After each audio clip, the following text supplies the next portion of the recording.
Hey, everybody, and welcome to the Retired 25 podcast. I'm your host, Salomon Roybal, and today we have an amazing guest, Jacob Jennings, one of my personal friends, a mentor as well. We've done a few businesses together, and honestly, it's an honor to have him here because he's really a person that I admire a lot for what he does, not only in the community and then entrepreneurial space. He has foundations, he has charity work, and he's created a lot of success in the real estate market. So please welcome Jacob Jennings. Oh my God, I'm just gonna can I keep you around just to follow me around and shower with me with praise everywhere I walk? It's great. Do That's you one of also my sing? businesses. That's one of my Yeah, businesses. really? That I could see it. I would absolutely hire you to enter any room I have and just like sing for me and that make a grand announcement. That's wonderful. I was like, who the hell are you talking about? Oh, I'll just hi, how announce. are I'll you? announce every time you walk into the room. That's what I want. Do you know who I am? Hold on one second, Solomon. Go say it. All right, here you go. How are you, Jacob? I can tell we're both like craving coffee at the moment, so let's go. Yeah, it's What early. time is it where you are? Right now it's 9:19. Okay, so you're an hour behind me. Yeah. Ish. Yeah. That Here in works. beautiful Colombia. Yes, I can see it. It looks so luxurious where you are. I mean, Yes. that looks so realistic. Thank you. It's a virtual background. Welcome. Thank you, Zoom. Mm-hmm, Thank you, Zoom, for your abilities. Yeah, that's right. Yeah. Well, welcome. Thank you for having me. I appreciate it. Well, thank you for being on the show.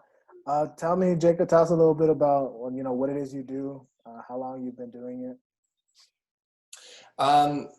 That's a great question. I've been trying to work on an elevator pitch to put all that I do into one simple thing because that's something you're supposed to have as a professional, right? They tell you to have the elevator pitch. And the best way I can describe what I do is I'm a people weaver. So I'm these different personality types. I just happen to be one of those individuals that's a connector. I get people, I'm like, oh, you need X, I know Y. Let's get you guys together and make Z. It's kind of what I do. But I found that skills through starting off my career as a dancer. I was a professional ballroom and Latin dancer for 18 years and became a national champion for program teacher. Loved it. It was great, but due to unforeseen circumstances, I left my career. It was terrifying. I was turning 30. Oh my God. So I had to think of something else to do. I know, right? So I moved down to Boca Raton, Florida, worked at a shop dance studio down here, got my title, my studio closed, and then I went into real estate. Okay. And I'm always one of those people that's like, when people tell you, first of all, can I swear on this podcast or no? Okay, I'll keep it PG. Yeah. I'm an awful employee, right? Too many ideas, too many opinions, and I can always do better than my boss. Like I'm an awful employee. Same here. But right? That's actually, by the way, one of the telltales that you should be an entrepreneur.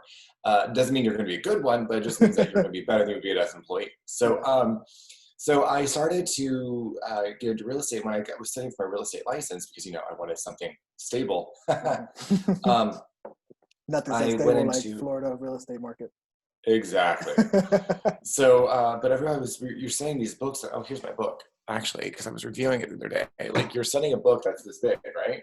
Mm-hmm. And everybody was like, just memorize it for the test. You're never going to use it. I'm like, well, why am I studying something this big if I'm never going to use it? That seems stupid. And then I realized that all the laws that all the agents were ignoring were the legal ways to make money in real estate. I'm like, why would I go and try to battle with everybody for commission and listings when there are so many other ways to do it? But how? Because just like if you're licensed for a car, no one ever, you don't know how to drive just because you have the license to drive. Exactly. Right? I was a horrible driver when I first got my license. I'm still not good. And I'm in my mid-30s. It's been like almost 20 years. I'm still not a good driver. So, not the point. But then as we go through and I started learning about real estate investing and found I had a knack for it. And that was because coming from the arts, the show must go on, right? You're very creative. You've got to constantly be on your feet to make something happen and churn ideas. It's exhausting, right? But it's invigorating. I didn't realize that was the most necessary skill to be in business for yourself. Yeah. And So I'm really good at real estate because of the creativity. Mhm. And I got into it with no money, no background, no sale, no scale. I got into it with nothing, right? Mhm. So I had to become very good at it. And it just got addicting. Yeah. I'm kind of an addictive personality, you know, just ask my AA meeting.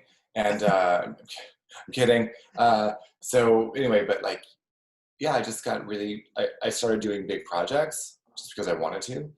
Um, Learned a ton from that and applying what I learned at the big projects and the little projects. And that made the little projects more interesting, more fun, and maximized my returns. And it's been a lot of fun ever since. Okay, awesome. Does that answer your question? What was the question? It does. Any more content?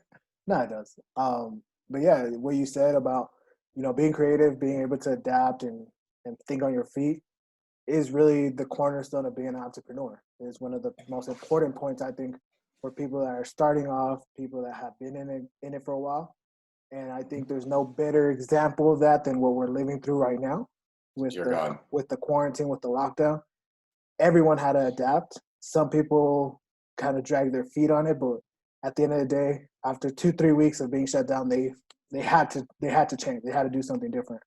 So yeah, Mm-hmm. you're 100% right. You have to be able to change. That's one of the key things about being an entrepreneur. But yeah, I only had one boss my whole life, and the whole time I worked for her, which is about 3 weeks, every day I thought I should be doing your job. Right? I could do your job. Yeah. So yeah.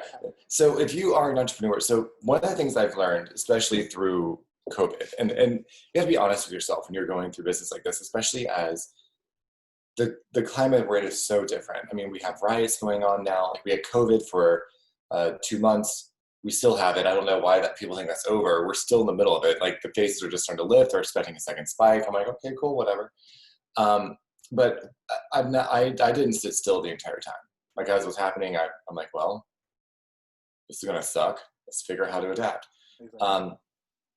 So I knew that I had to shift my brand. I was going to have to keep shifting my brand. And every time they kept talking about printing more money to fund the economy, I was like, oh crap, we're going to be in trouble. Like this is not a good thing. People are trying to think, oh, it's fine. It's a home vacation. The government's going to take care of us. It's going to be, they're going to just give us a check in our pay and it's going to shove in our bank account. It's going to be just fine. They found out that was wrong. But they didn't realize that like the government was printing all this money with no backing, and it's just going to cause prices to increase and inflate, and the national debt to never go down. And that's exactly what's happened. Yeah. So I had just started my nonprofit in January, mid-January, and so March comes, and so my nonprofit was to help house homeless kids that were LGBTQ, part of the gay community, right? I was a homeless gay youth when I graduated high school. So I've always wanted to help out and give back. I knew that was my calling. And so through, I'll keep that story short, but when I decided to do this, it was, that was already a big challenge, right? Starting a nonprofit, having these kids live with me. I rented a house. And I put 2 beds per room upstairs. I sleep downstairs. I have these kids sleeping in the rooms, and the idea was to give them work and then get them on their feet, and they were going to pay per bed, and it's a program, right? Yeah. Long story short, it didn't quite work out according to plan because they now could not go out and get work, right? The jobs I had for them required them to actually be outside and go see people. Yeah. Now we can't. And we're just seeing each other a whole hell of a lot. So I had to adapt, and we made an Amazon store. So I'm like, these kids show up with nothing, but they all have cell phones. Yeah. So I was like, awesome, let's make that a real thing. And I created an Amazon store that they could sell products on, because if, God forbid, they had to leave the home, they still have a way to make money. Yeah. Awesome. Feel brilliant. Take a course in it. My girlfriend's daughter started, who's also an entrepreneur. And was like, yes, this is gonna be awesome. Let's go, go, go. They're gonna learn about the principles of investing. It's a great thing to do. And then Amazon stops letting non-essential stores sell products. So, all right, okay. Now we can't do that. Awesome. Now what do I do? So again, we have to adapt. We have to pivot. Yeah. And the more I'm doing, and I'm still doing my my real estate business. This is going on. So I'm like, well, I need help getting that going, because now the economy's turning. People aren't, the face of real estate is changing, but how? And a lot of the traditional agents I know are doing virtual stagings, virtual showings, virtual everything. People are still buying and selling, but okay, how do you do it as an investor? Like, what's the? I'm an investor's broker, right? So I was like, well, I need to start calling these people, because we are still expecting between 800,000 and 1.7 million foreclosures between Q4 and Q1, thanks to COVID. Yeah. And so it's like, well, we've got to get ourselves branded out there now, so we're recognizable, that when all this happens, people can actually reach out to us and trust us, and we can actually start to engage that, because it's going to be a very hard time for people. Yeah. So I got my kids on the phone and had them start calling individuals who were already distressed and get them practicing what to say to help acquire properties. So I just adapted my business yet again. And all right, so there we go. And it was going really well. Now the next problem was I had more lists, more leads than I had hours in the day to call. Remember, I'm now managing a nonprofit. I got my business I'm running. I'm trying to teach these kids how to do something. And but all these leads are dying on the vine. They need someone to touch them. And I have all these newbie investors that just started off investing but didn't know what to do now that we have this virus. Yeah. And they're stuck at home. And what most people thought was going to be like a problem. It's like, oh my God, how do we do this right now? I can't go and look at my properties. How do I do walkthroughs? How do I do all this stuff, because blah, blah, blah, all this stuff's happening. And I'm like, well, you look at it as a problem, or you can look at it for the opportunity it is, right? There's no good or bad. There's just two sides of a coin. And I was like, so now it doesn't matter if you were looking at your neighbor's house or you're looking at an igloo in Alaska. It doesn't matter. Everything's done virtually. Yeah. So I thought, why don't I teach these newbie investors to do what I'm doing? Why don't they do this? So I created an investor party in the middle of a quarantine while running a nonprofit that was starting up and trying to get I just couldn't, I apparently like to keep going. Yeah. So what I did with investor parties is the same exact thing. I first partnered up with people who I knew were currently buying in today's market, right? Who've been waiting for this opportunity, who don't sit on the sidelines, who know what opportunity looks like. Because now, people who were always saying, hey, I'm going to wait for the market to correct, I want the downturn, I want to make sure, I'm waiting for the right opportunity. Well, that opportunity is now, and those people are still sitting on the fucking sidelines. I'm sorry. They're still sitting on the fucking sidelines. Yeah. And they're like, well, I don't know. I'm just going, well, what are you waiting for? You're waiting for this opportunity, right? Yeah. So I went in, I partnered with people who I knew are buying. And I partner them with these newbie investors. And I'm teaching these newbie investors how to invest in real estate and how to build their business systems. And they're buying properties in my buyer's market. So we're looking for properties there because I've got those lists, right? So my newbie investors are calling these people's properties.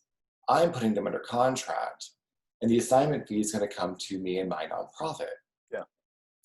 So the goal of my nonprofit is to have a national movement so that we change the conversation about homelessness in the United States, and hopefully ultimately the world.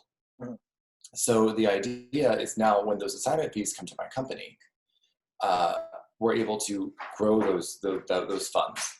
Yeah. And we're able to now so if you have 7 people per master investor, we're now in 8 markets with each team. We're in 3 teams. Okay. So we're in like 21 markets, 22 markets, whatever it is. So if any of them find a property, I'm able to go and take those properties down and turn them into a house for homeless youth. Yeah. In 21 markets. So that's the idea. So everybody that's involved, everyone, the secret was everyone that got involved had to have the same vision that we are going to change the conversation of homelessness in America and try to help these individuals who want help and deserve help that didn't have that insight. Yeah. And they don't, the newbies don't care that they're not getting paid for the first 2 or 3 deals because they're going to have a private lender coming on, right? And they're doing something bigger. And they're doing it as teams, and it's created a community. So it has been the most rewarding thing I've ever done. It's the most exhausting thing I've ever done. But in the middle of COVID, we're now getting people just starting to grow and do things, and deals are still happening. You just have to constantly pivot. Every day is a pivot. Every single day you adjust. Yeah. Anyway, that was my rant. Your turn. No, it's just honestly, I knew about your program, but hearing, you know, all the details, everything that you're doing, how you're doing it, honestly, is very, like how you said, it's very creative. It's definitely, you know, someone that kept churning their feet, you know, didn't hit a wall, but didn't stop, just kind of said, all right, turn to the side and let's keep running. That's the best analogy I could think of, is just, you know, you kept going, you found something came up, you said, all right, let's change, let's go here. And at the end of the day, you found to mix it all together. And that's kind of how entrepreneurship goes, right? Like, I know it's happened with me and my family. I mean, you know, my sister and I, and my mom, we're a very entrepreneurial family. We work together in everything we do. And it's always been like that. So we've had conversations at the dinner table, at breakfast, where my sister has an idea. I'll chime in, my mom will chime in, my dad will chime in. And then at the end of by the time I'm done eating my eggs, like, we have this whole new idea.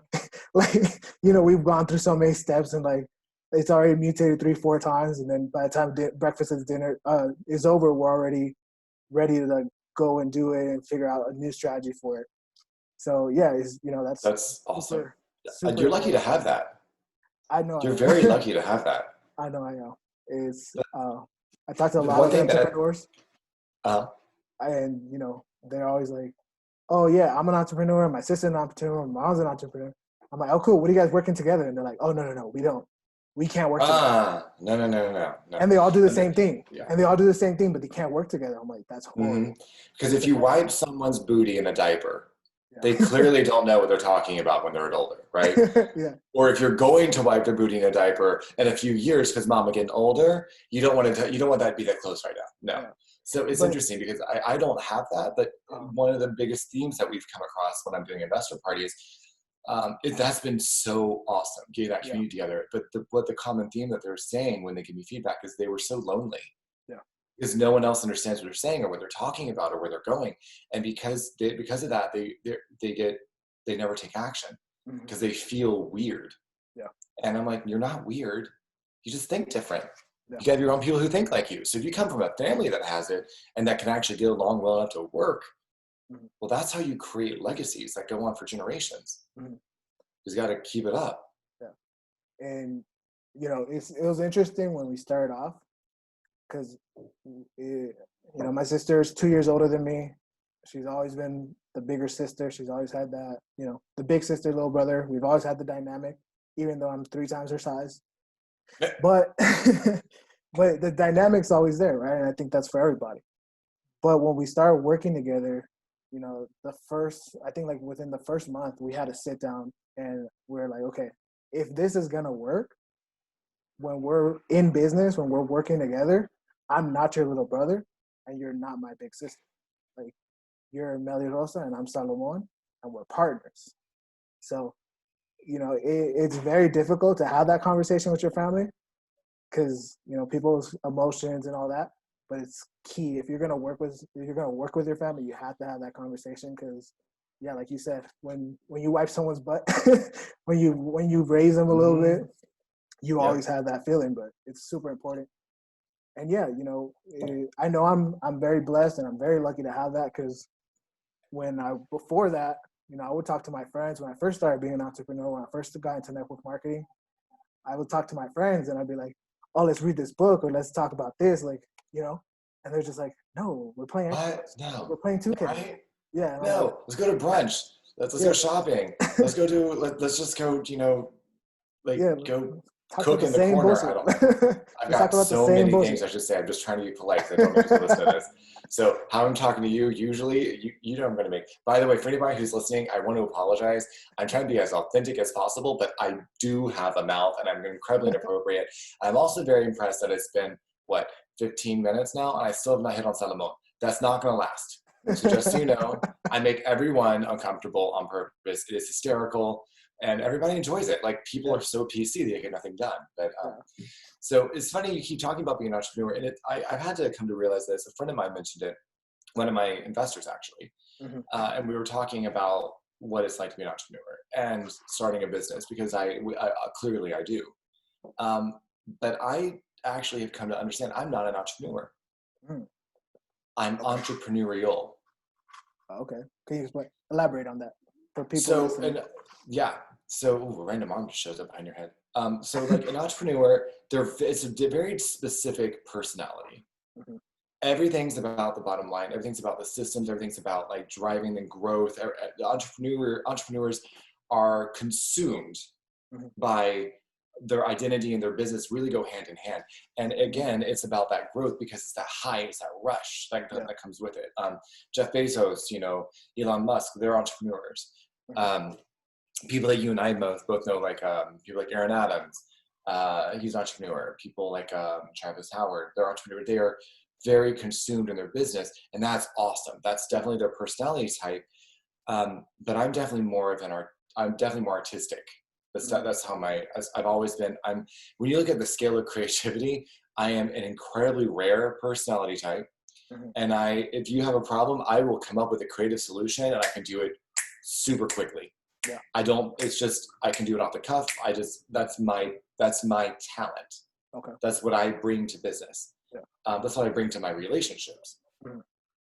But because I'm entrepreneurial, what that means is I have aspects of being an entrepreneur, but my drive is different from the bottom line.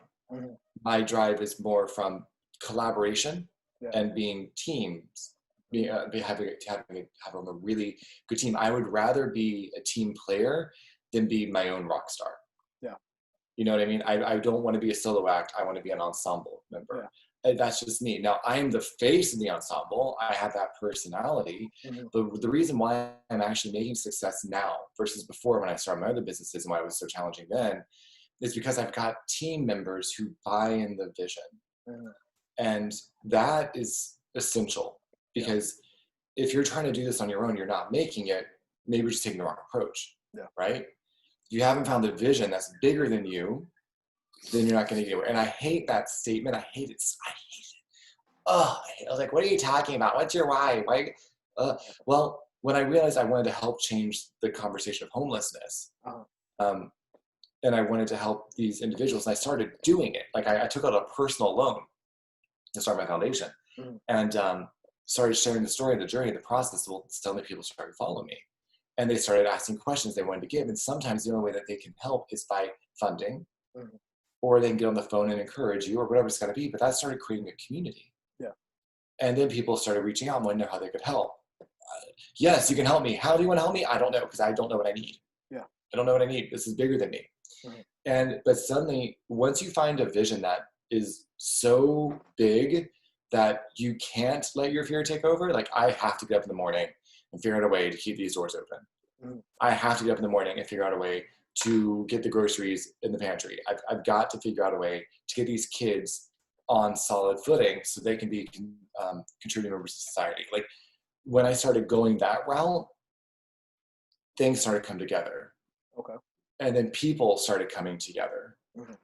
And it wasn't who I thought. Yeah.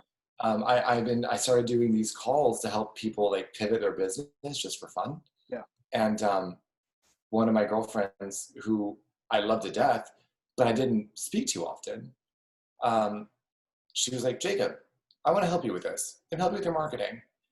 And we started talking about what we wanted to do with it, what I wanted to do. And then she's like, oh my God, I got so many ideas. And we start collaborating. Next thing you know, I got an actual partner. Yeah.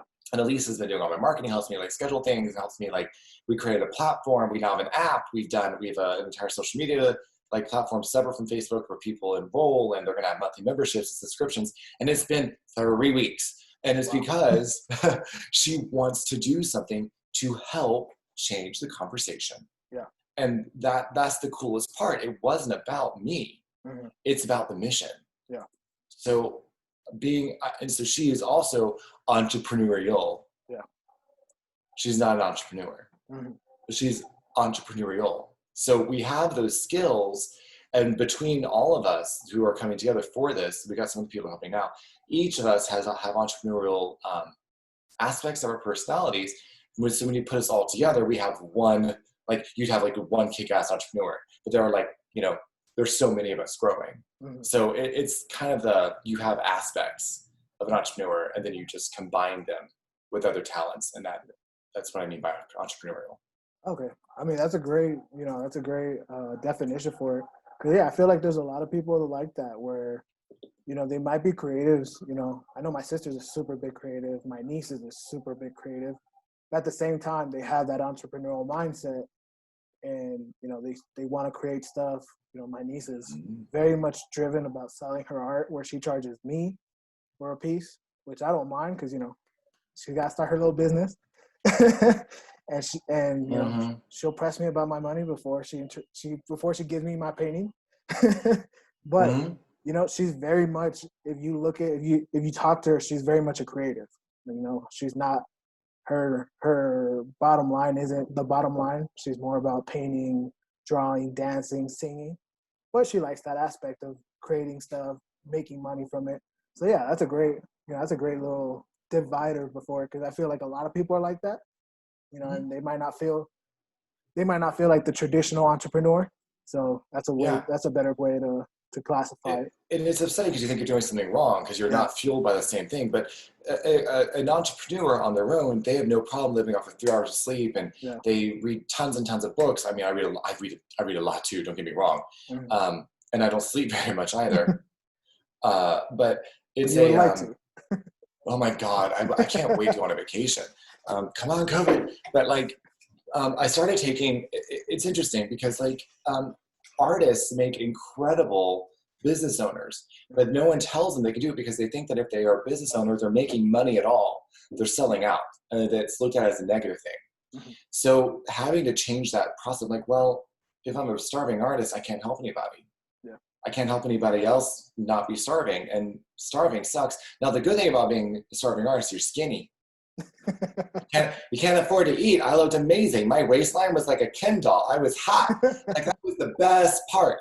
But I couldn't afford to go anywhere to show it off. I would just, just touch myself in the mirror, and I'm like, oh my God, I'm so small. It's great. But that sounded wrong. But I would actually rather be a healthier looking person and actually be able to help others and grow and change that conversation. So but it's good for your niece that she's actually she's holding you accountable. She's like, no, I know my worth, I know my value. And that's the other thing.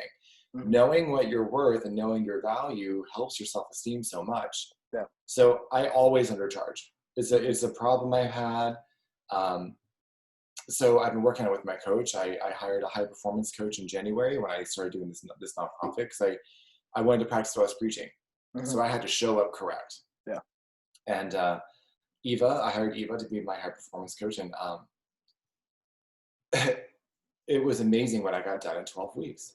Awesome. Amazing. Mm-hmm. I had no idea. I went from being almost, having nowhere to live, having no money, to having a high performance coach keep me on check every week about my mindset, my habits. And it wasn't even about business. It was about me. Yeah. And then my business started to grow as a reflection of what I was doing on my personal work. Yeah. And it has been a hell of a journey. I went from, not having a place to live to getting a place, starting a foundation, getting my broker's license. I'm working on getting my instructor's license for the state of Florida once COVID lets us open the damn testing centers again. Mm-hmm.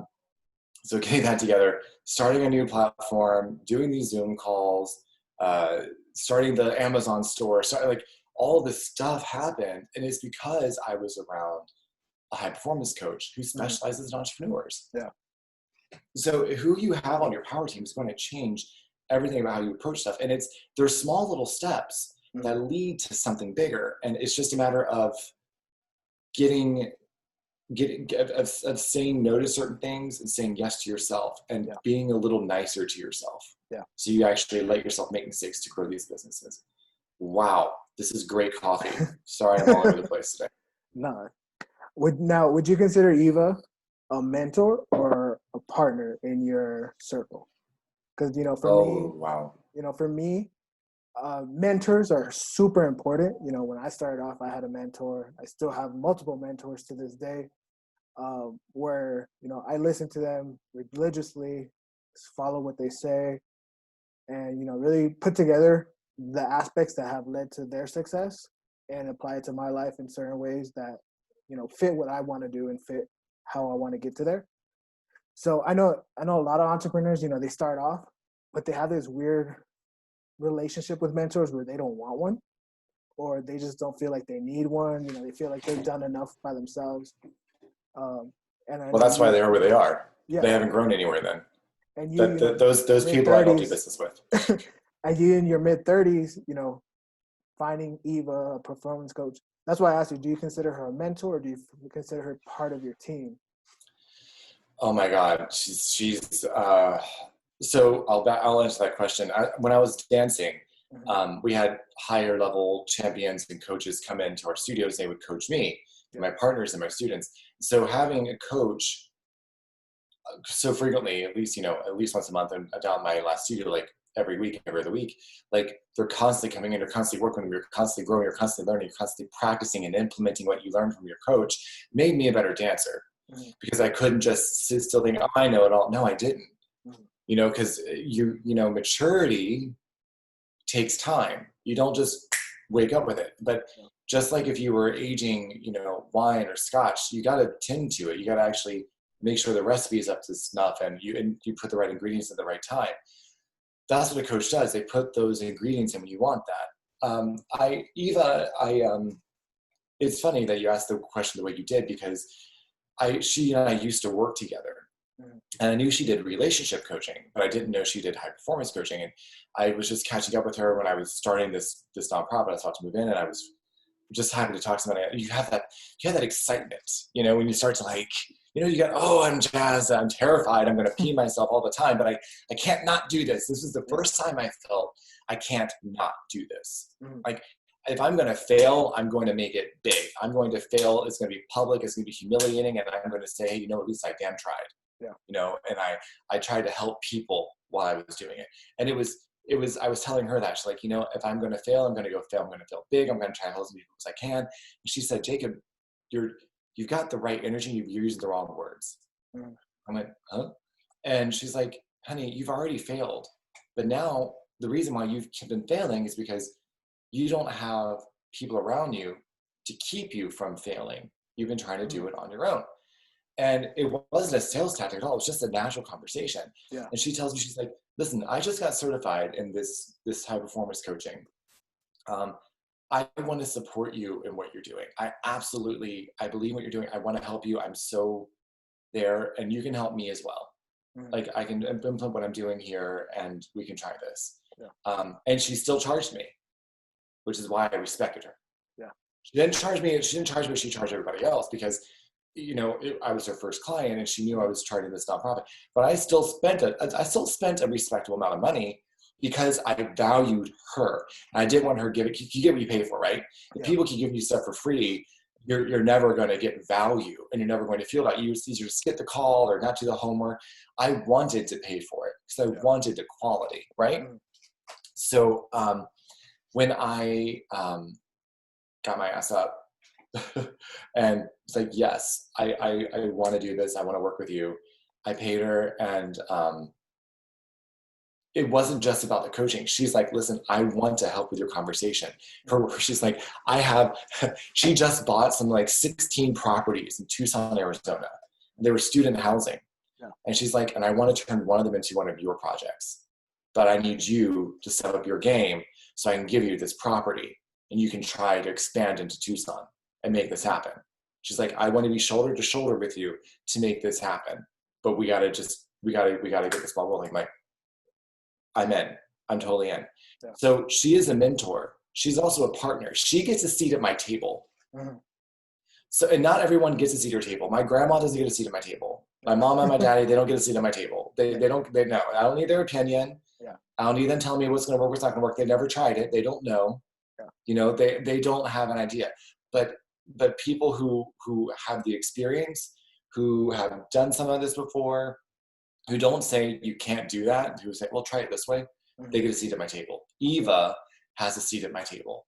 Okay. And because she has been there from day one, and she has seen me struggle, and she has made me cry like every time I talk to her, and she gives me insight, and she's constantly brainstorming and helped me develop better habits and changing how I love myself.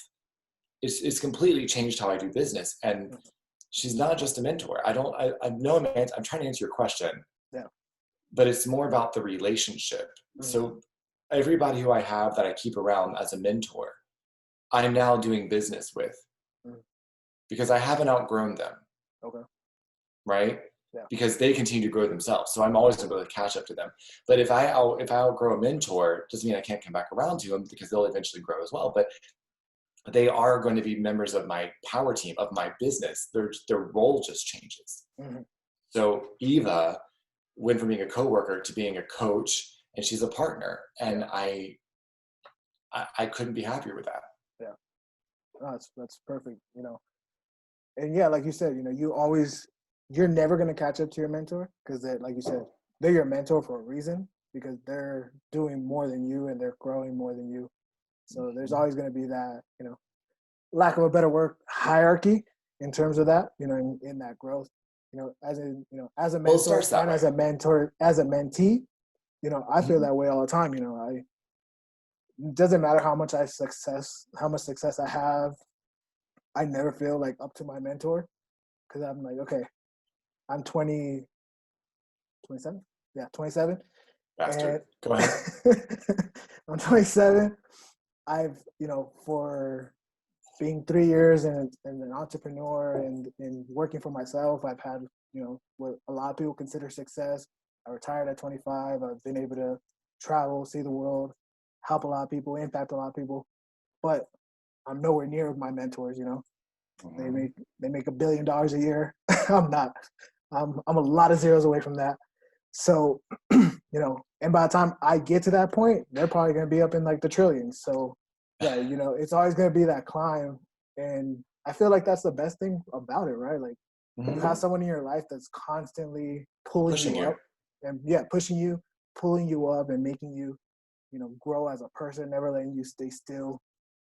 Like, I love what Eva tells you, you know, I have this property, but you need to get your shit together. Like, that's, like, I love her, never met her, but I love her just off that. You would love her. Oh my gosh, she's amazing. You know? Yeah, like, I love it's been, and it's interesting you said that. And honestly, the more mentors you have, like, so yes, initially there's that, that difference in ability with your mentor, right? Yeah. But as you start scaling, you get closer. Now, the thing is, if you have other mentors around, and there's that spread everywhere, and you're getting something from all of them, you're not growing as quickly, but you're growing in more ways. Exactly. So my mentors come to me, and I do business with them. So if I did not have more resources and more community members that are smarter than myself, Frank and Sherry Calendario, Aaron Adams, Travis Howard, Shemin Van Gundy, Eva Medelik, like, and just to name a few, I've got so many more who are just amazing human beings that I love having around. Like, they come to me because I know everybody else. Yeah.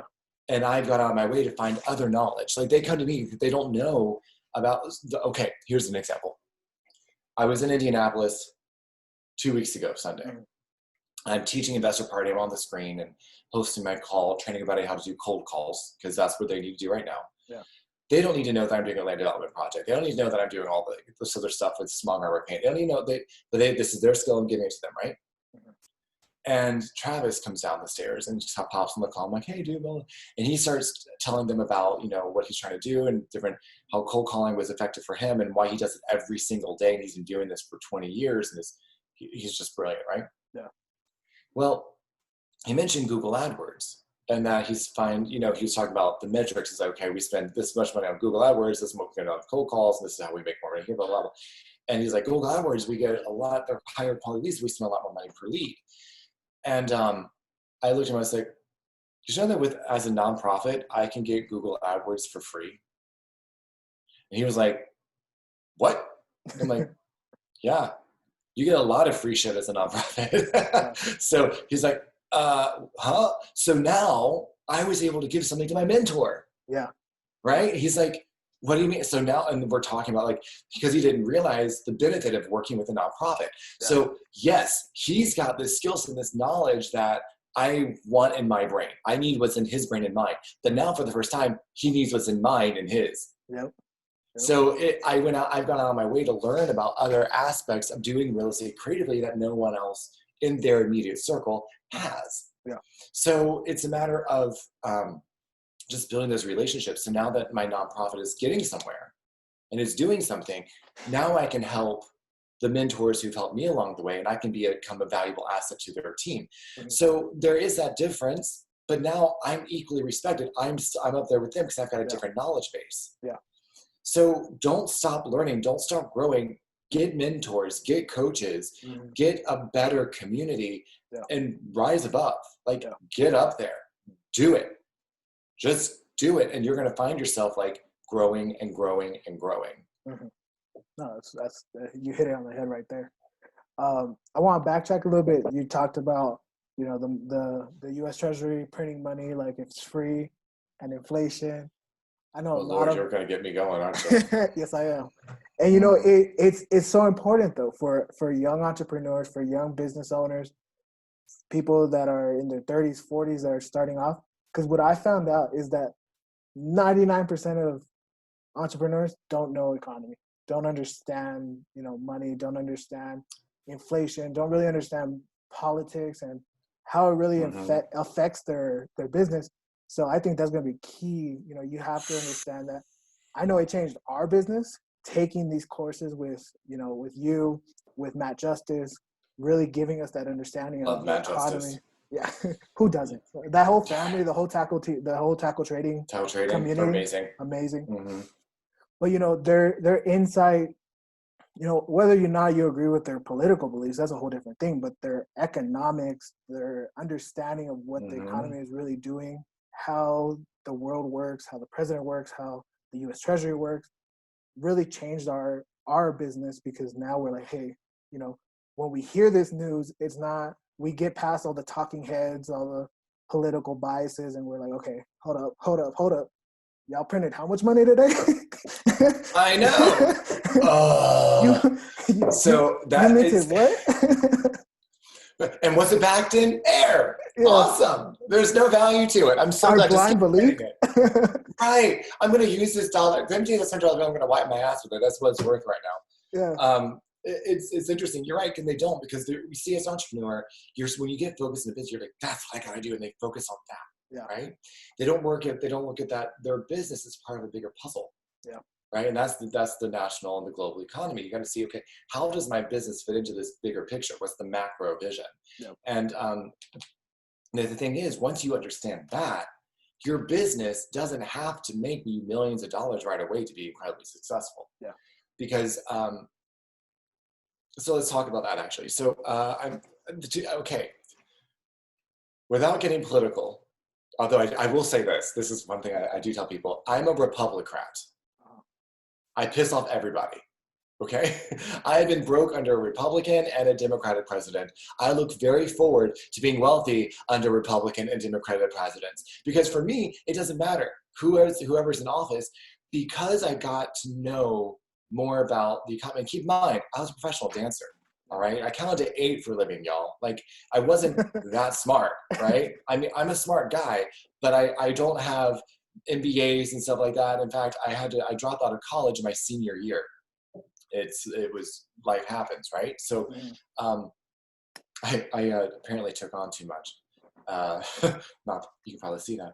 So I have like my college education, but I also realized as an artist, I wasn't going to make any more by going out doing shows with a degree or without a degree. I had all my good classes done, and I was just going to get deeper into debt with student loan debt, which is starting to drown me. So I was like, I'm not going to get any more marketable. So I went into the arts. It made sense for my career, which is why I did it. And I have absolutely no regrets on that. But when you see what's going on in the global picture, you can adapt little tiny things in your business to take advantage of it. Yeah. And it's not hard, but it is hard. It's not hard. You have to think about watching the news like a soap opera. Yeah. Like telemundo, it's television, right? You Yeah. say, oh my God, she's sleeping with who? Like it's crazy. It's so much more interesting if you think of it like this giant soap opera that you just have to be dropped in the middle of, that's been going on for centuries before you, and it's going to go on a long time after you. But how are you staying up to date on your, your global drama? Yeah. And I it's given me a lot more freedom. I don't stress as much because even though some of the stuff that's going on infuriates me, it's out of my control. Yeah. I can't do anything about, the Treasury printing money, but I can recognize that, and I'm not getting political. I can recognize when when administrations do something that I can benefit from and things I need to adjust so I don't get hurt by. Exactly. So, for example, when and I didn't start getting my financial education until it was literally the 2016 elections were my catalyst. Mm-hmm. So I was like, well, shit, I didn't vote for this guy, and now he's in office, so I better learn how to adapt. So that next week, I found myself at a training where I actually learned about economy and investing in real estate, and that's why I got started. Like, I needed to learn how to adapt right now. Yeah. And I'm so glad I did. So I understand a little bit more what's going on. I understand why we had the tariff war with China. Mm-hmm. And it wasn't personal. And I could ignore the talking heads that were spewing off news. And like, well, that's kind of what's going on, but that's not what's going on. Like, there's a bigger picture here. Mm-hmm. This is a bigger chess game. Yeah. The 2017 Tax Cut and Job Creation Act, brilliant for real estate. Brilliant for real estate. Look who put it into place. So how do you use those things that happen and put it into your business? I don't care who wrote it. That's the law now. Yeah. So I got to use that law to its benefit. And whatever happens this coming election, I'm going to stay on top of it. Yeah. Like my rights as a person are, they're always going to be at question. If you're a minority in the United States, guess what? They're always going to be at question. Even with everything going on now, you can't rely on civil rights to protect you. You have to, you've got to fight for your rights, but you also have to take advantage of the things that are there to help protect you. Yeah. Because the IRS code, the tax code, is there for absolutely every one of us to take advantage of. What Jeff Bezos is doing, what Trump's done, same thing with anyone. What Elon Musk. I'm trying to use names I've already used it before. Microsoft, Bill Gates. Exactly. All of those tax laws are there for an average individual to use too. Yeah. Now they sound dull and they sound boring, but when you actually start playing with them, they're like colors on a painter's easel. Yeah. And you can actually make something beautiful out of it. You just have to know, and you got to play with it. Don't worry about getting it wrong. Don't worry about it. Mm-hmm. As long as you're doing something, you're probably going to get it more right than you did. So just play with it. Learn about tax and asset protection. It's actually really fun. Yeah. Learn about, basic economy, learn about what the Federal Reserve actually is, learn about global banking. It's going to be more valuable than you think. You're probably going to enjoy it more. Then it sounds so boring. It sounds so dry. But once you actually start looking at it, you're like, oh, wow, that's interesting. If you're an entrepreneur, you're going to find it fascinating. Just, what books do you tell, Salomon, what do you tell them to read?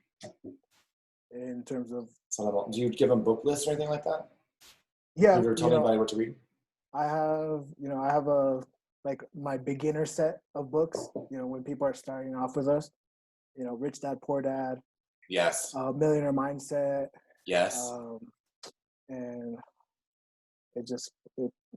I've been speaking so much Spanish. How to Think and Grow Rich. Think and Grow Rich. There you go. Think and Grow Rich, yeah. Yeah, mm-hmm. I've been thinking so much in Spanish. The last 8 months I've been in Colombia. Literally speak Spanish 24/7. I forgot a lot of my English.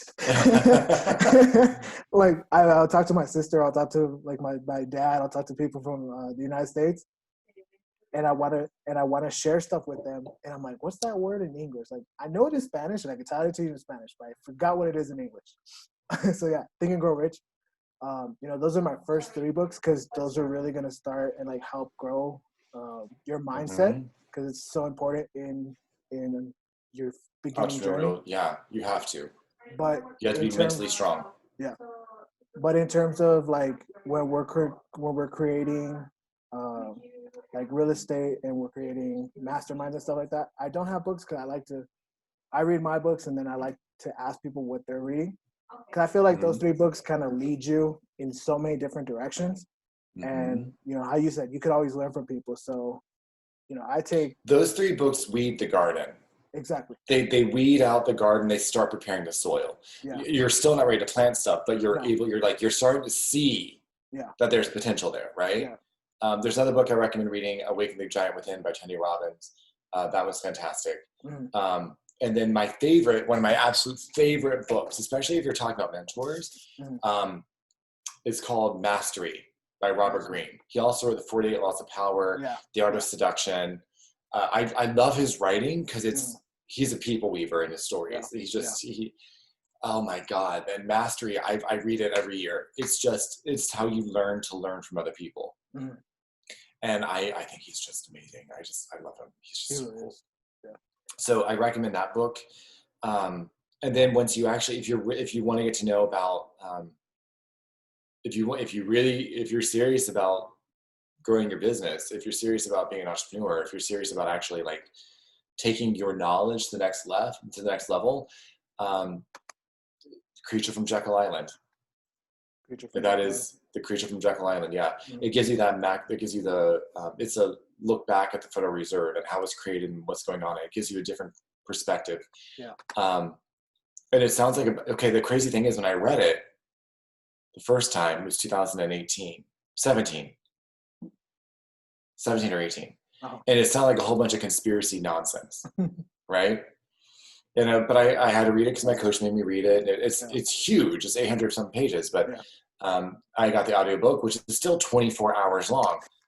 So I read the audiobook because I was traveling a lot and I didn't want to like weigh down my carry-on. So I was listening to the audiobook, and at the very end of it, I was like, this guy is nuts.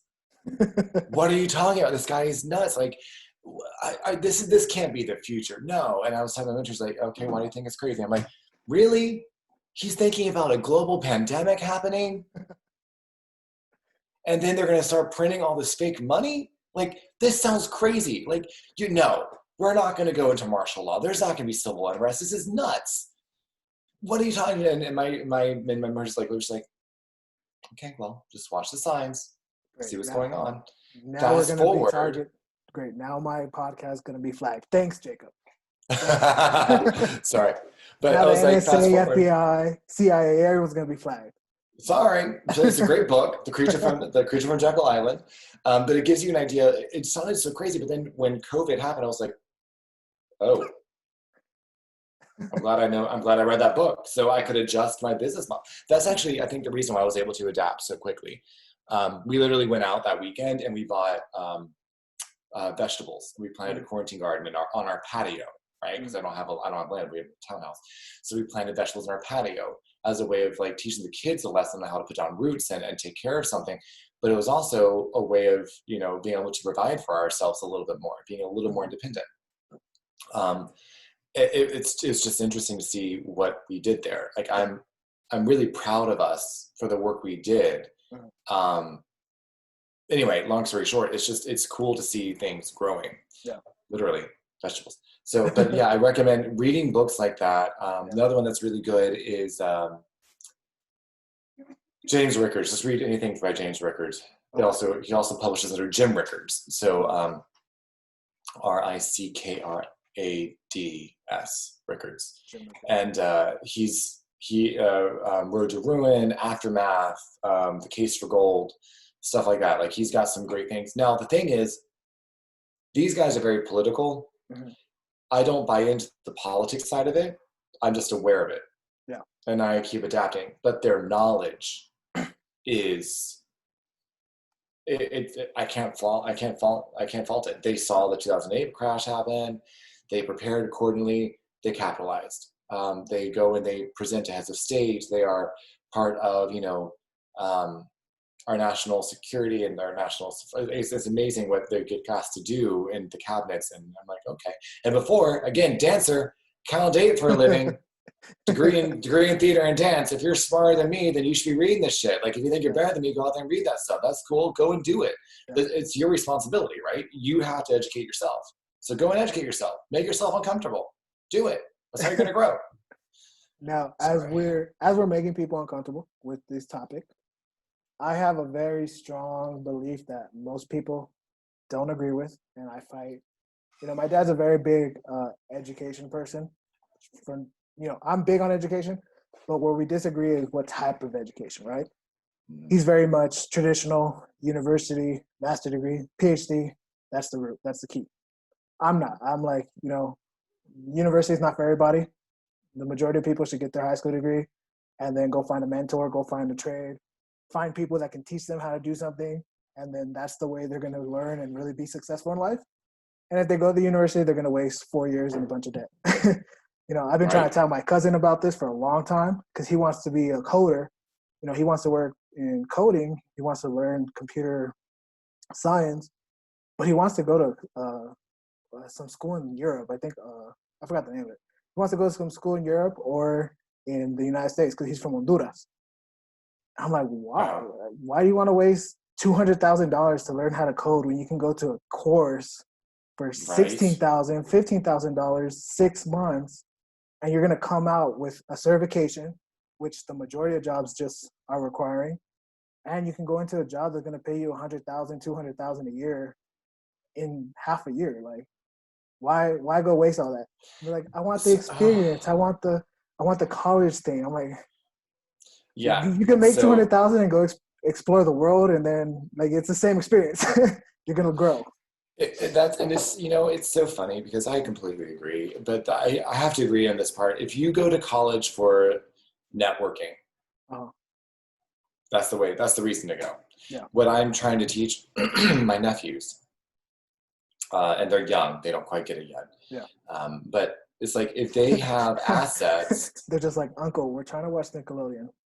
Pretty much constantly, or but they're like 11 and 12 years old. Of course they are. It's like, okay, great. You're over here showing. You're trying to teach them about macroeconomics, the dollar bill, and they're just like, we just want to watch SpongeBob, man. They don't care. Yeah, they don't care. They're not old enough yet. But I'm trying to show them how they can do certain things and show them basics of investing. And they're smart. Mm-hmm. They're smart. There are different things that making it work, but they don't have that skill yet. I don't think I did at that point. I think I've always had something, but I never really. Anyway. Yeah. But if you're able to buy, so what I tell parents is like, listen, you can spend a ton of money sending your kid to college. You can struggle and save, put your money into an account to help your kid go to college, and that sucks. But that's what you're going to do. Cool. That's on you. I'm trying to give you a better alternative. And my alternative is take that, that college fund that you have and use that money as a down payment on an investment property. Mm-hmm. Whether it's commercial or real residential, I don't care. Yeah. Leverage it, right? And then then put the rest of that purchase price, leverage that, put that risk on the bank by taking a loan out against it. Like, you don't have to take it. This is right. But the cash flow is going to go back into that account. It is going to grow that account, so you don't have to keep putting your savings into it. Like, you can actually use different life insurance vehicles, different type of retirement plans. You can open a retirement plan for your kid, right?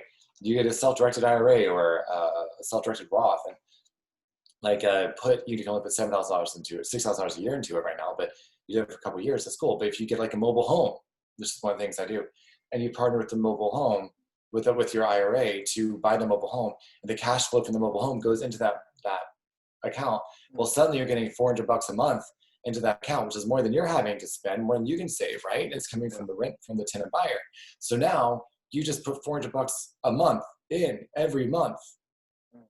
What? But you're not having to go and slave for yourself at work to take on the overtime to put in there. Just making money where you sleep, and now you're raising your kids' net worth. So now, so that's what, $4,800 a year that you're putting into that account. So that's $6,000 now worth $10,800, tax free because it's a Roth IRA. Yeah. So you do that for a couple of years. Do that for 4 years. So now suddenly you have almost $50,000 in this retirement account. Is that going to help your kid? Absolutely. Oh yeah. And can you get more obviously that's if you don't even buy more properties or buy more assets or teach them about financial education or whatever. But you can start doing strategies like the family bank and learn how to actually grow that wealth and use that money to send them to college versus having to take all the student loan debt. That money right there is now a business expense. Like you can send your kid to college, have to come back and work for their own business. Yeah. Guess what? Now it's a business expense. It's growth. It's something you can do more. Now I'm, again, not a CPA, not an attorney. I'm just really good at what I do. So you start growing that vault of wealth, and then you set your kid up to where if they graduate high school and they want to go to college, they can because they've got options. Yeah. And they can go to college for whatever. They can go for like pottery barn or for pottery or they can go for basket weaving. It doesn't matter because they've got a business that is producing cash flow for them every month. They're already financially free from day one. Yep. So they go to college for what they should go to college for, which is networking and meeting people and the experience and having fun because, it's Disney World of adulthood. Yeah. So if you teach them how to run a business, how to make cash flow, the most important thing is buy stuff that brings them more money every month for themselves. Then they can go to college and have a great freaking time and they can meet people and that can grow their business because they already have a stream of income. But you have to change your mindset on it. You don't go to college and take on tons and tons of debt because you're not, like you said, you can get the same skills really anywhere now. Yeah. You don't have to go the traditional model. But back in the day, that's the only option you had. Yeah.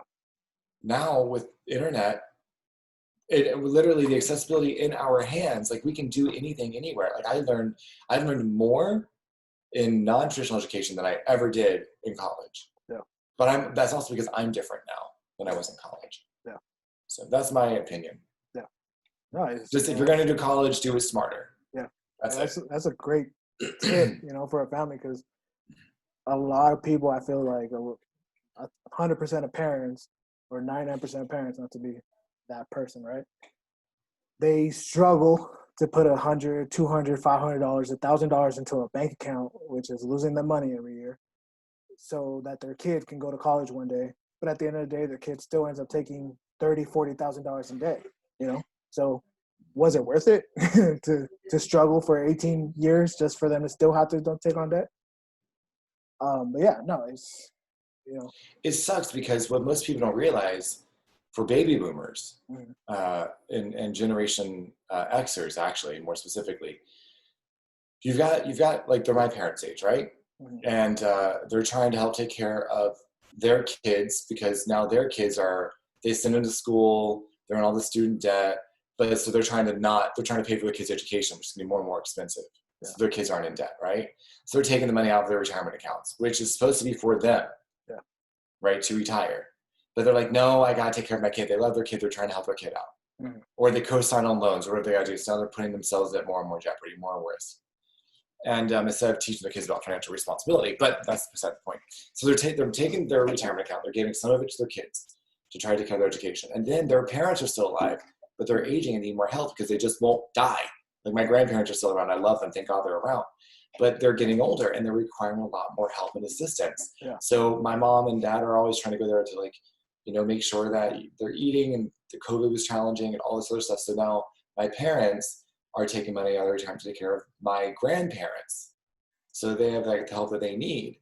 So now their retirement is getting pulled thinner and thinner and thinner, and they're not able to actually save anything for retirement because it's being dispersed amongst their family. This is why the middle class is shrinking, because they're not taking the time to learn about financial education. They're not taking the time to actually speak about responsible financial habits. They think that if they save, it's fine. They think because they're putting their money into a 401k or they might have a pension. They don't realize that the laws have changed so much and so quickly. They're not changing their strategies to go with the way the laws have changed. They try to tell them, I can't tell my parents anything different. I give them books. I try to talk to them. They don't care. They wiped my butt when I was a kid, right? They don't care. But now I'm like, crap. I'm going to have to take care of my parents. Yeah. So I've got to make smart decisions so that I know they're taken care of, and I have to plan for it now because my mom is going to be a pain in my assets.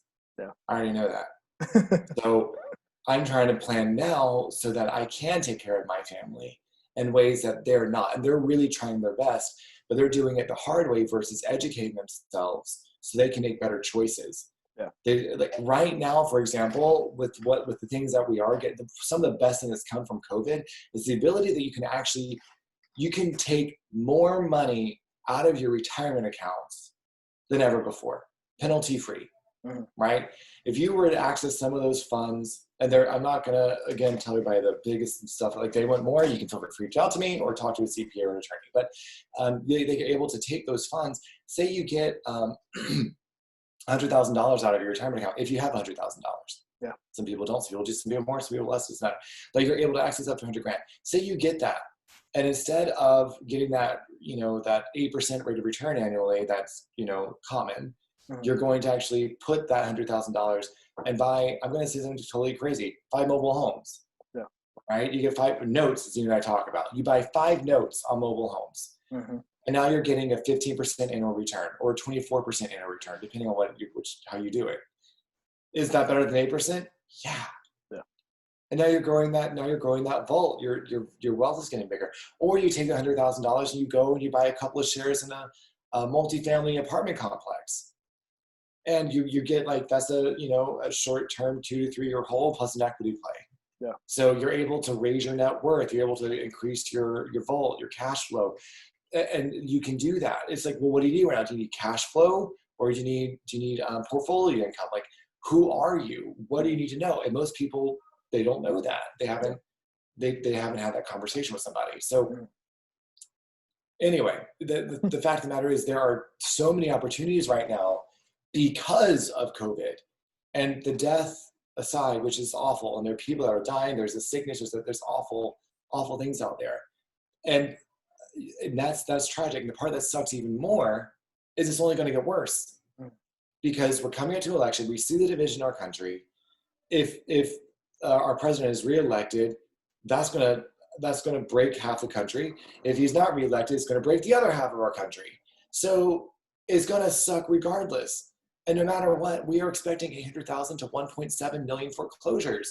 Like, guys, if you can access that capital now while you still can, you can save lives and save families. You know what I mean? Like, I think that's the responsible thing to do. I think that is our duty as citizens, as Americans, regardless of political affiliation, regardless of religious beliefs, regardless of gender, regardless of sexual orientation. Who gives a damn? Our agreement to each other, our social contract says, hey, I have the ability to help you. Yeah. I should. Yeah. Like, I'm not going to make money. I'm not going to give you my money, but I'm going to create opportunities for you with my money. And I'm going to make money with it. And I'm going to give you opportunities in your life that you didn't have because of it. And so everybody is winning and we're building the social good. Yeah. That's my philosophy. So, yeah, so take advantage of the opportunities that are given to you guys right now. Learn, like that's what. And if you're an entrepreneur, you're going to need business capital. Yeah. So if you can tell people, listen, I'll give you 10. Like my investors right now, they're getting 10% of their money just by giving me a loan for me to start my businesses, and they're happy with that because it's a risk for me, right? I'm starting a startup, but they want to see me succeed, and we're just making it work. And they're taking money out of their retirement account. It's a promissory note. I pay them every month, and we just keep growing that. And it's 10%. And plus, they're going to get, ultimately as this goes, they're going to get revenue share. Like, if you're an entrepreneur, learn how to use these tools that are out there for you to not only grow your business, but to help them out. So they're diversifying outside the stock market. Yeah. I digress. Not going back to what you said in the beginning, be creative. Be creative. Be creative. How you get your funding, how you use your funding. All the opportunities that are presented to us. And I'm sure a lot of people have heard the story, but if you really want to hear a story of like how someone can take advantage of the tax code, take advantage of their knowledge for taxes and how income works, go listen to Grant Cardone's story about how he just bought his jet last year, right? Like that's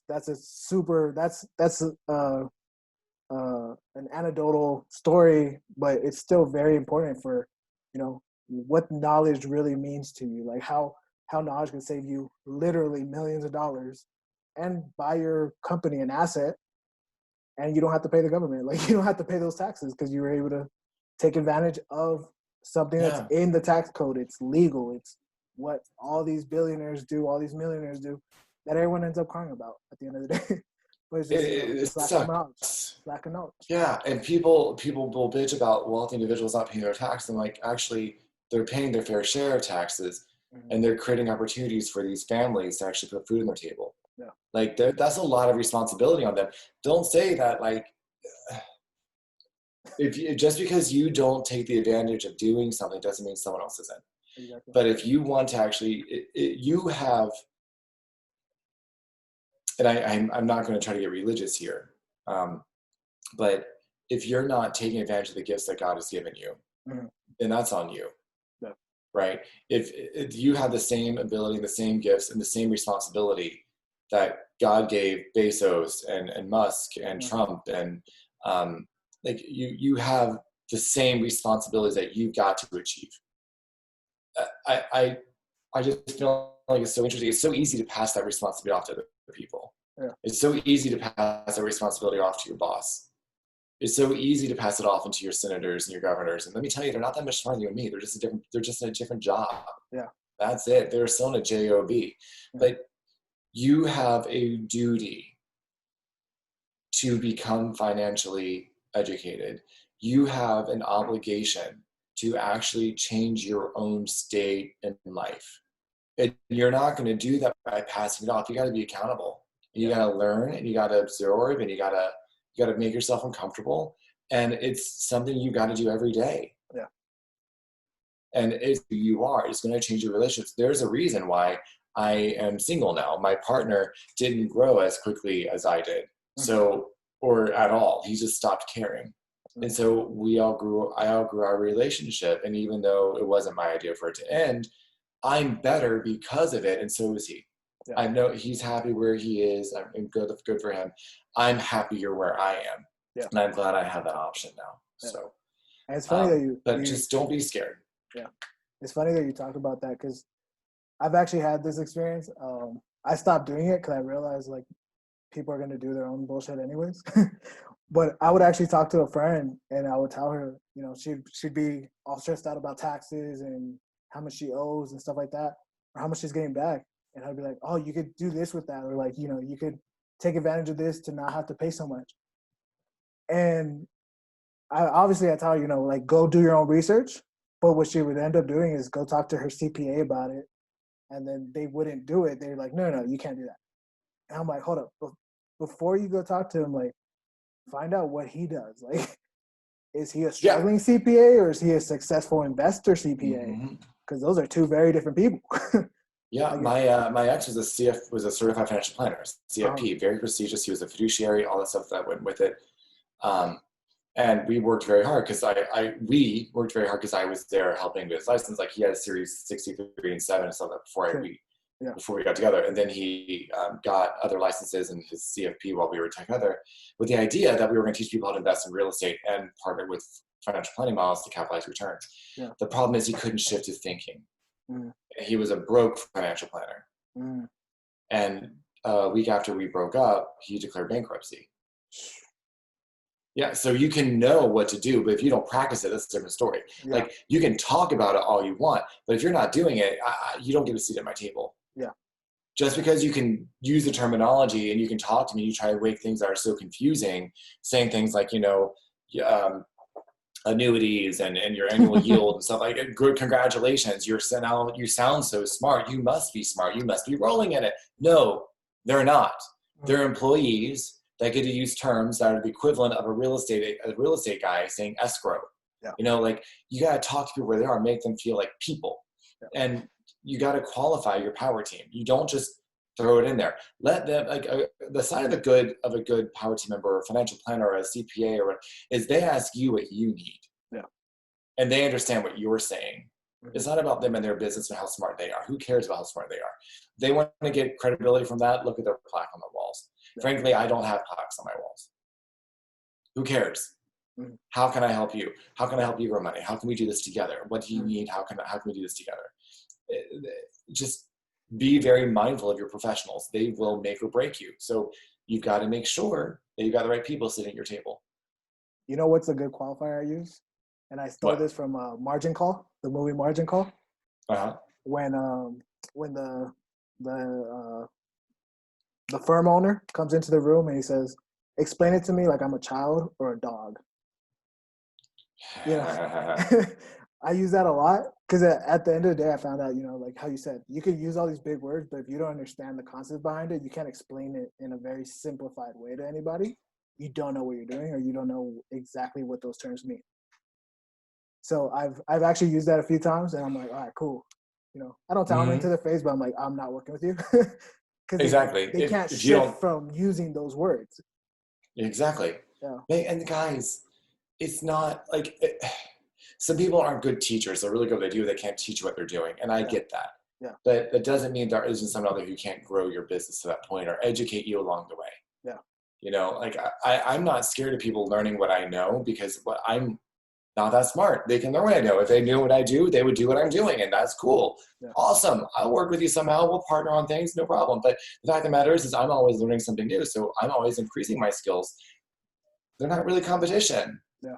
You know, like I just get better, and so you just got to put yourself out there for that. But I think that's the best part. Like if you can describe something like you got a K through 12 it, as Aaron says, you know, you got to like make it, and I'm happy right around 6th grade. If you can make it 6th grade for me, I'm okay. You know, that was the peak of my education. That was where I was happiest. Keep it 6th grade. crayons after 2. Smelling the markers. Yeah, still having pencils. Well, Jacob, you know, I feel like I learned a lot. I'm sure the listeners, people listening to this, I hope that they've learned a lot because honestly, you're a super interesting person. You have a lot of knowledge in economy, real estate. But I do have one question for you. Mm-hmm. People that are starting off, right? You know, entrepreneurs, notorious for making $10,000 and blowing $9,999. Mm-hmm. Notorious. If I'm starting off and I'm making money, what's the number one tip you have for someone to start investing? You know, what would be my first step that you would tell someone who's making constantly $10,000 a month and is starting to realize that they can't spend $9,000 a month and they want to start putting money away?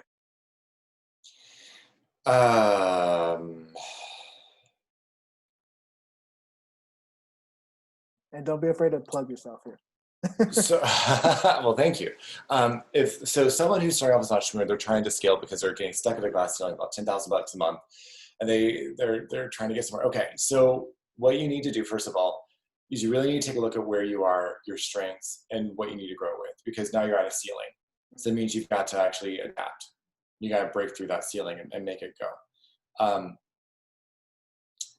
If you haven't taken a look at how you've changed from when you started your business to where you are now, you have to really take assessment of who you are at that point in your business and your portfolio. Because again, your business is a reflection of who you are. Mm-hmm. So you've got to change what you're doing because now you've got new skills, new talents, and new needs. You need new things. So that will help you reprioritize where you're putting your time, efforts, energy, and funds. So if you're honest with yourself, say, okay, well, I need this. Well, then go and hire a mentor. Go and get your assets protected. Go and diversify your portfolio by looking into other asset classes. Like don't be scared to be honest with you, because you already know. You already know you're not living up to your full potential. You already know this. I do look at myself every day, and I'm like pissed off at myself for not being further along. And now my coach is telling me to be nicer to myself. Not the point, but you already know what you need to do. Trust yourself. Then get validation from people that are smarter than you, right? If you are trying to not spend as much because you're making 10 grand and you're not able to grow that money, then you need to learn how to not touch that money. So if you have your business set up accordingly to where you're an employee of your business, as you should be, you shouldn't just be putting money into your account and taking it. No, you need to make sure your assets are protected accordingly, and you're making money as the employee of your business, as the CEO of your business, and you get a salary. Well, guess what?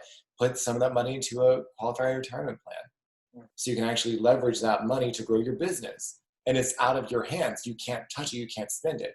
You got to set your business up to where it's protected from you. You've got to protect your business from you so you can actually have this business long term. And if people want to talk to me about that, they certainly can. Where do we find you, Jacob? You can find me on social media. My name is Jacob Reid Jennings, Reide. Don't forget the second E. My mom was very ghetto when she named me. She was in her city, blah, blah, blah. So made it fun. You can come join the party at investorparty.com. Who says investing can't be fun? And then if you want to find something on our foundation to help in the conversation of homelessness in America, my company is called Sherlock's Homes Foundation. So you can go to Sherlock's Homes Foundation. That's HOMES .org, and take a look and see what we're doing there. And yeah, I'd be glad to help answer questions. And I'll give you more information. You can tag it there, and I will be sure to plug this for you as well. This is going to be a lot of fun. Let's keep doing the work we're doing to try to help the people who actually want the help. Definitely. Well, if you're interested in, following Jacob, talking to Jacob, all his links will be at the bottom in the description for the video. So feel free to follow him. And thank you, Jacob, for being part of this conversation. Thank you, Jacob, for giving us this time, giving us this knowledge. I'm sure a lot of people are going to benefit from it. And I'm sure we're going to have you on here again very soon. So thanks again. Thank you so much, my friend. It's been awesome. I'm proud to see what you're doing. Keep up the great work. Thank you.